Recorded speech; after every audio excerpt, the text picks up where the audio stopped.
He built villages and acquired great numbers of flocks and herds, for God had given him very great riches. It was Hezekiah who blocked the upper outlet of the Gihon spring and channeled the water down to the west side of the city of David. He succeeded in everything he undertook. But when envoys were sent by the rulers of Babylon to ask him about the miraculous sign that had occurred in the land, God left him to test him and to know everything that was in his heart. The Lord spoke to Manasseh and his people, but they paid no attention.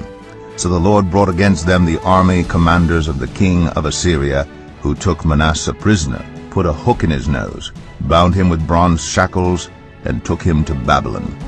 In his distress he sought the favor of the Lord his God, and humbled himself greatly before the God of his ancestors. And when he prayed to him, the Lord was moved by his entreaty and listened to his plea. So he brought him back to Jerusalem and to his kingdom. Then Manasseh knew that the Lord is God. As for the king himself, this is what I, the Lord God of Israel, say. You listened to what is written in the book, and you repented and humbled yourself before me, tearing your clothes and weeping, when you heard how I threatened to punish Jerusalem and its people. I have heard your prayer, and the punishment which I am going to bring on Jerusalem will not come until after your death. I will let you die in peace. The men returned to King Josiah with this message. After Josiah had done all this for the temple, King Neco of Egypt led an army to fight at Carchemish on the Euphrates River.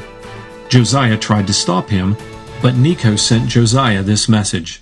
This war I am fighting does not concern you, King of Judah. I have not come to fight you, but to fight my enemies, and God has told me to hurry. God is on my side, so don't oppose me, or he will destroy you.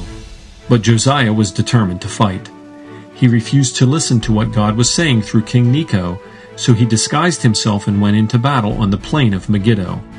During the battle, King Josiah was struck by Egyptian arrows. He ordered his servants, "Take me away, I'm badly hurt." They lifted him out of his chariot, placed him in a second chariot which he had there, and took him to Jerusalem. There he died and was buried in the royal tombs. All the people of Judah and Jerusalem mourned his death. The Lord, the God of their ancestors, had continued to send prophets to warn his people, because he wanted to spare them and the temple. But they made fun of God's messengers, ignoring his words and laughing at his prophets, until at last the Lord's anger against his people was so great that there was no escape. So the Lord brought the king of Babylonia to attack them. The king killed the young men of Judah even in the temple. He had no mercy on anyone, young or old, man or woman, sick or healthy. God handed them all over to him. In the first year that Cyrus of Persia was emperor, the Lord made what he had said through the prophet Jeremiah come true.